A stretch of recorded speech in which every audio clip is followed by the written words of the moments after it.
Hello everyone, आज हम लोग लेने वाले FI का फाउंडेशन कोर्स 1 का unit 1 overview of Indian society का लेक्चर नंबर 13, जिसके अंदर आज हम लोग रूरल कैरेक्टरिस्टिक्स को देखेंगे। लेकिन उससे पहले मैं आपको बता देता हूँ कि जितने भी हमारे कोर्सेज है FI के BSc, BAF, BCom, BMS, BBI और BFM, ये जितने भी कोर्सेज सबके लिए फाउंडेशन कोर्स 1 है, तो सब देख सकते हैं इस वीडियो को। देन देखो, फाउंडेशन कोर्स 1 के अंदर हमको क्या क्या सिलेबस है, क्या क्या कंटेंट्स है, ये जानना जरूरी है ताकि आप सारी चीज़ों को पढ़ सको।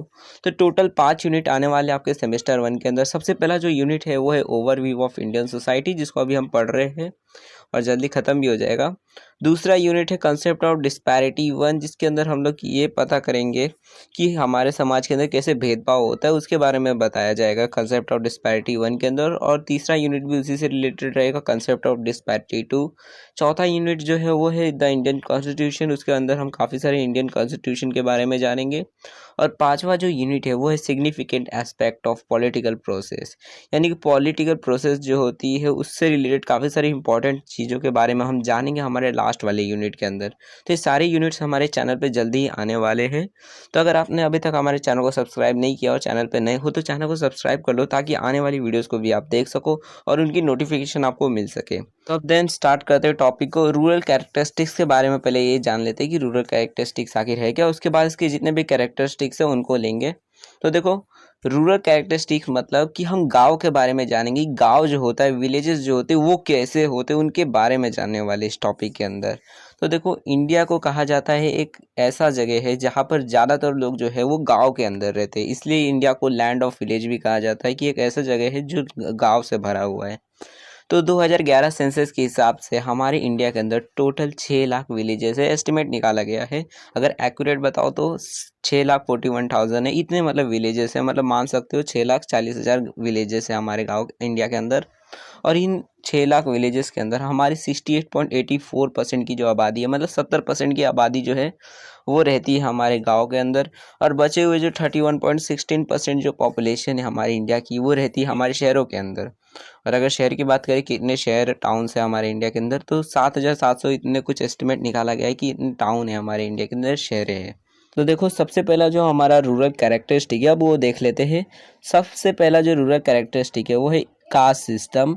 अब कास्ट सिस्टम क्या होता है तो ये तो ज़्यादा बताने की ज़रूरत नहीं है। कास्ट सिस्टम मेनली देखो 4 तरह के कास्ट आते हैं, मेनली इंपॉर्टेंट, मतलब 4 कास्ट होते हैं। सबसे पहला होता है ब्राह्मण, उसके बाद होता है क्षत्रिय, तीसरा होता है वैश्य और चौथा जो होता है वो होता है शूद्र। ब्राह्मण मतलब वो आदमी जो पंडित हो गया या फिर जो टीचर्स होते हैं, जो लोगों को सिखाते हैं, भगवान की पूजा करते हैं, उनको ब्राह्मण। जो क्षत्रिय होते हैं वो होते हैं जो वॉरियर्स होते हैं, मतलब जो आर्मी में जाते हैं या फिर जो राजा महाराजा रहते हैं उन लोग। तीसरा वैश्य मतलब होता है जो फार्मर हो गया या फिर कोई ट्रेडर होते हैं, दुकानदार, ये सारे जो लोग होते हैं उनको हम वैश्य बोलते हैं। और जो चौथा जो होता है शूद्र, उसका मतलब होता है जो मजदूर होते हैं उन लोग को हम शूद्र बोलते हैं। तो ये जो 4 मतलब मेनली है, और भी काफ़ी सारे कास्ट आते हैं जैसे दलित है, तो वो सब पढ़ने की जरूरत नहीं है, जब बुक में नहीं लिखा है तो नहीं पढ़ने का। तो ये कास्ट सिस्टम जो है वो हमारे इंडिया के अंदर पहले से नहीं था, ये दूसरी जगह से आया था। मतलब क्या, मैंने अपने एक वीडियो के अंदर बताया था कि जो इंडो आर्यंस थे ना, वो सेंट्रल एशिया से हमारा इंडिया के नॉर्थ में पहुंचे थे। तो जब वो हमारे जो आर्यंस है, जब वो नॉर्थ में पहुंचे थे ना, तो उन लोगों ने ही कास्ट सिस्टम को हमारे इंडिया के अंदर पहुंचाया। किस तरह से, तो देखो उन्होंने क्या किया, जब वो यहाँ पे आए तो उन्होंने क्या सोचा कि जो लोकल लोग हैं उनको, मतलब उनके ऊपर थोड़ा रूल करने के लिए उन्होंने अपने आप को 3 ग्रुप्स में डिवाइड कर दिया था। और उन्होंने कास्ट सिस्टम की स्टार्टिंग भी की थी कि उन्होंने अपने आप को 3 ग्रुप्स में डिवाइड कर दिया था आर्यंस लोगों ने। सबसे पहला ग्रुप था ब्राह्मण का, मतलब आर्यंस में जो लोग मतलब पूजा पाठ करते थे, भगवान की पूजा करते थे, उन लोग को ब्राह्मण एक कास्ट दे दिया।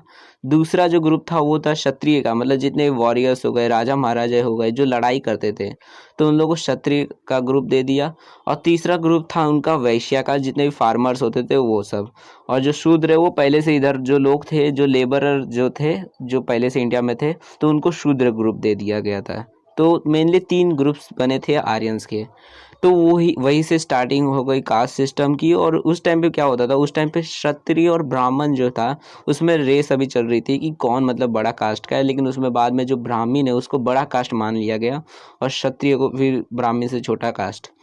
तो फिर इस तरह से हमारे इंडिया के अंदर धीरे धीरे कास्ट सिस्टम आने लगा। लेकिन जब हमारे ऊपर जो मुग़ल है या फिर जो फिर उसके बाद जो ब्रिटिश है, तो उन लोगों ने जब वो वहाँ पे हमारे इंडिया के अंदर पहुँचे, तो उन्होंने हमारे अंदर कास्ट सिस्टम जो है वो काफ़ी ज़्यादा डाल दिया कि तुम ये कास्ट के आदमी हो, तुम ये कास्ट के आदमी हो, जिसकी वजह से कास्ट सिस्टम जो है वो काफ़ी ज़्यादा डीपली रूटेड हो गया हमारे माइंड के अंदर, और धीरे धीरे कास्ट सिस्टम जो है काफ़ी ज़्यादा पक्का हो गया हमारे इंडिया के अंदर। तो इस तरह से कास्ट सिस्टम पहुँचा हमारे इंडिया के अंदर। फर्स्ट पॉइंट देखो क्या कहता है, in Indian villages the caste system is widespread, there is hardly any village without a caste. Indian villages के अंदर मतलब इंडिया के जो गांव है वहाँ पे हर जगह कास्ट सिस्टम बहुत ज़्यादा फैल चुका है, और ऐसा मतलब बहुत ज़्यादा मुश्किल से अगर एक दो गांव मिलेंगे जहाँ पर ऐसा कास्ट सिस्टम नहीं है, नहीं तो हर जगह कास्ट सिस्टम तो दिख ही जाएगा। और आप अपने आंखों से भी देख सकते हो, किसी अगर गाँव में जाते होंगे तो वहाँ पे दिखता होगा लोग अपना कास्ट बताते होंगे, कास्ट के लिए झगड़ा भी होता होगा कि छोटी जात का आदमी है निकल इधर से। तो ये सारी चीज़ें होती रहती है गांव के अंदर। दूसरा है वो कहता है कि each village has several caste although in some villages a particular caste dominate. मतलब कुछ ऐसे गांव होते हैं जहाँ पे अलग अलग तरह के कास्ट रहते हैं, मतलब एक से ज़्यादा कास्ट रहते हैं एक ही गांव के अंदर, और कुछ गांव होते हैं जहाँ पर एक ही सिर्फ गांव होते मतलब एक ही तरह का कास्ट जो है वो डोमिनेट करता है उस गाँव के अंदर। एंड थर्ड पॉइंट कहता है कि there is interdependence of caste in villages due to the specialised occupation. मतलब जितने भी गांव हैं हमारे इंडिया के, वहाँ पे हर जगह दिखेगा कि लोग जो है वो कास्ट के ऊपर काफ़ी ज़्यादा डिपेंड हो चुके हैं। मतलब कास्ट के ऊपर ज़्यादा डिपेंड होने का मतलब क्या है कि देखो आप गाँव में अगर किसी से पूछोगे ना नाम, तो गाँव के लोग जो है वो ज़्यादातर अपना नाम से ज़्यादा अपना कास्ट बताने में ज़्यादा इंटरेस्टेड रहता है कि मैं ये कास्ट का होगा, बड़े जात का होगा, तो अगर छोटी जात का होगा तो कास्ट छुपाने की ज़्यादा कोशिश करेगा। तो काफ़ी ज़्यादा डिपेंड हो चुके हैं अपने कास्ट के ऊपर। और ये क्यों हुआ है, तो इसके पीछे रीज़न है। देखो कास्ट सिस्टम किस बेसिस के ऊपर बना था, उनके काम के हिसाब से कि अगर कोई राजा रहेगा या फिर कोई वॉरियर रहेगा तो वो क्षत्रिय कहलाएगा, और अगर कोई पंडित रहेगा तो ब्राह्मण कहलाएगा। तो जिसकी वजह से जो लोग हैं वो अपना काम अपने अपने जो बच्चे हैं उनको ट्रांसफ़र कर देते थे। मतलब कोई पंडित है तो वो भी पंडित बन जाता था, जिसकी वजह से वो भी अपने आप को ब्राह्मण बोलता था कि मैं ब्राह्मण हूँ। अगर कोई फार्मर है तो उसका बेटा भी फार्मर ही बन जाता था, फिर उसका भी बेटा फार्मर बन जाता था। जिसकी वजह से गाँव के अंदर क्या है कि एक ही आदमी जो है वो सिर्फ एक ही तरह का काम करता था, जिसकी वजह से वहाँ पे उसका वो कास्ट ही बन जाता था। नहीं तो आपको मालूम है कास्ट सिस्टम किस हिसाब से बना था, उनके काम के हिसाब से बना था कि आदमी क्या काम कर रहा है, इस हिसाब से उनको ग्रुप में डिवाइड कर दिया गया था। स्टार्टिंग के अंदर जब इंडो आर्यंस थे तो उनके काम के हिसाब से डिवाइड किया गया था। दूसरा जो हमारा रूरल कैरेक्टरिस्टिक है वो है इंटीमेट रिलेशंस। अब इसका मतलब होता क्या है तो ये समझ लेते हैं। पहला देखो पॉइंट कहता है कि in Indian villages there are face to face relations among the people, generally every person know each other in the village. मतलब देखो इंडिया के जो गांव होते वहाँ पर एक चीज़ दिखती है कि लोग जो है वो एक दूसरे को पहचानते हैं कि इसका नाम क्या है, ये इसका लड़का है, ये इसकी बहन है, ये इसका भाई है, सब एक दूसरे को पहचानते रहते हैं गाँव के अंदर। तो जनरली हर एक पर्सन है जो है वो एक दूसरे को पहचानता रहता है। अब ऐसा क्यों होता है, उसके पीछे रीजंस क्या है तो वो समझ लेते हैं। देखो this is because the village population is of small size and therefore personal contact और relation can be maintained through regular interaction.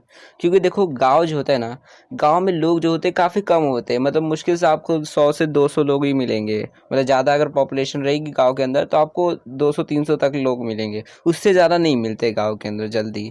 तो इस क्योंकि यहाँ पे लोग जो होते हैं काफ़ी ज़्यादा कम होते हैं, तो हम हर एक का नाम पहचानते रहते हैं। जैसे स्कूल का ले लो, स्कूल के अंदर अपने क्लास का जो लोग होते हैं, जैसे 50 बच्चे रहते हैं क्लास के अंदर, तो आप हर एक का नाम पहचानते रहते हो, किसका नाम क्या है, उसका नाम क्या है, ये लड़का क्या है। लाइन में याद नहीं रहेगा लेकिन देखोगे तो पहचान जाओगे कि ये मेरे क्लास का लड़का है।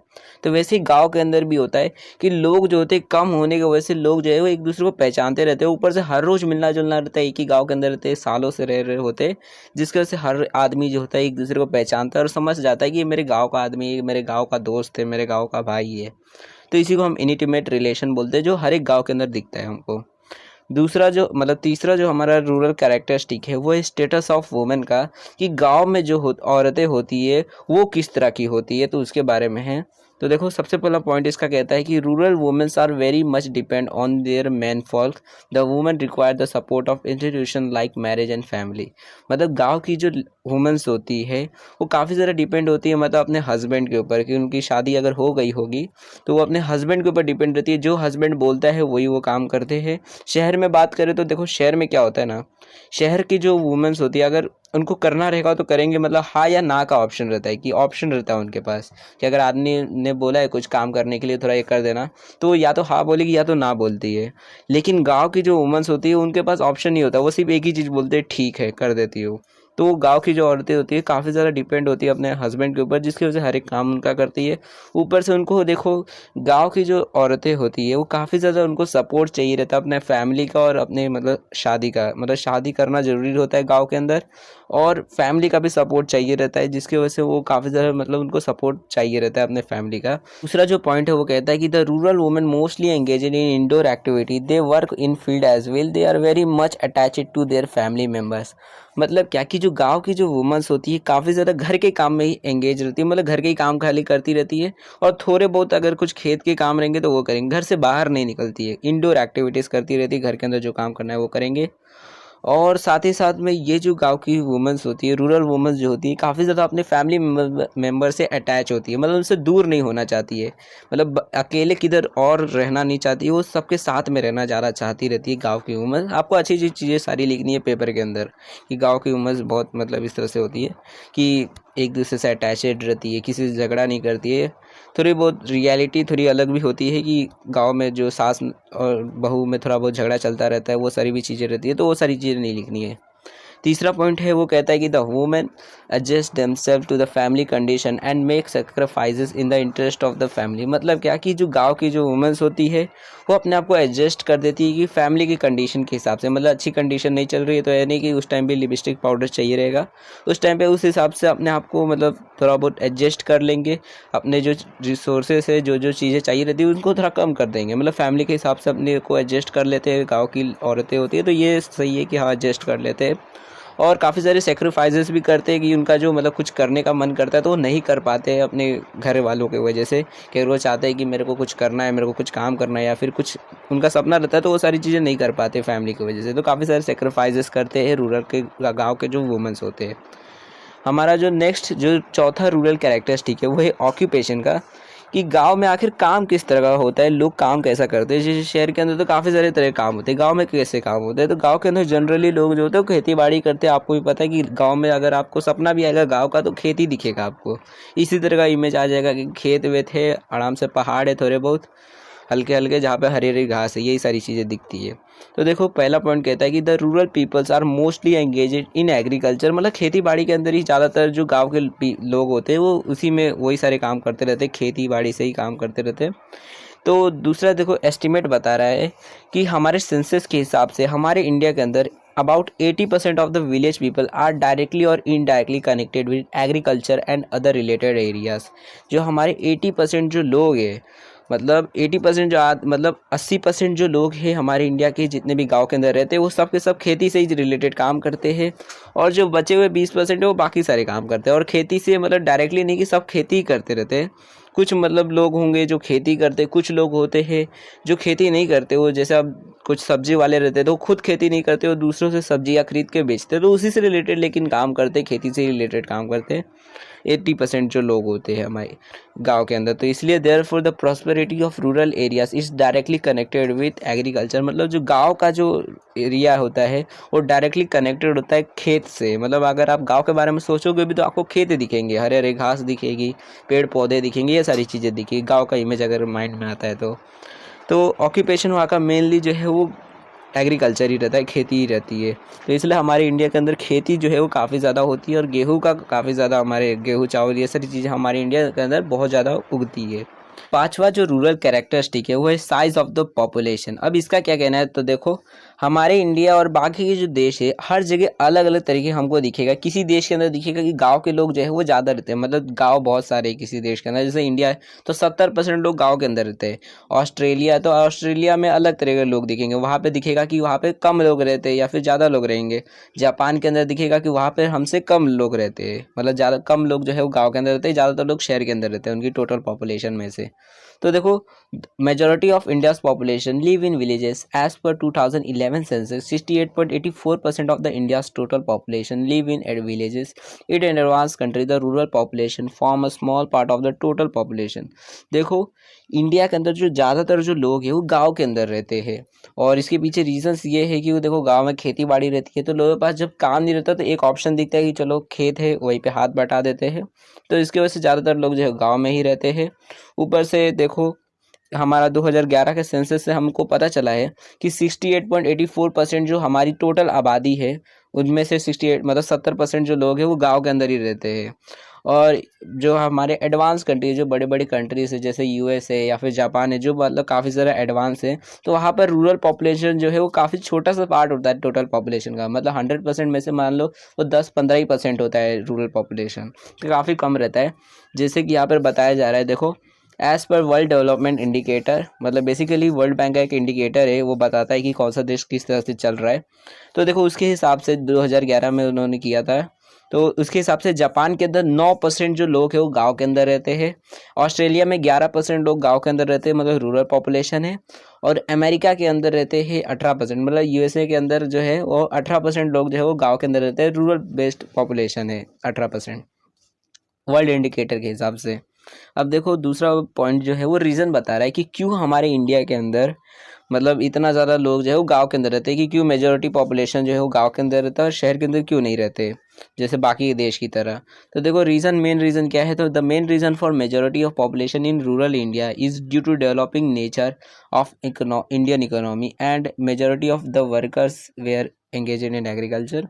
मतलब क्या, देखो सबसे पहला तो दो रीज़न है। सबसे पहला रीज़न ये है कि देखो हमारे इंडिया का जो इकोनॉमी है काफ़ी ज़्यादा मतलब एग्रीकल्चर से काफ़ी ज़्यादा हम कमाते हैं, क्योंकि देखो इस तरह से हमारा जो धरती है वहाँ पे जितने भी लोग हैं, मतलब पूरी दुनिया में जितने भी लोग हैं वो जितना भी खाना खाते हैं, तो उसमें से जो 30% जो खाना होता है, पूरे खाने में से जो 30% खाना होता है वो इंडिया ही एक्सपोर्ट करता है। तो काफ़ी ज़्यादा इंडिया जो है वो एक्सपोर्ट करता है खाना, जिसकी वजह से क्या है कि इंडिया की काफ़ी ज़्यादा कमाई होती है नेचर से, मतलब एग्रीकल्चर से काफ़ी ज़्यादा कमाई होती है। एक तो ये रीज़न है।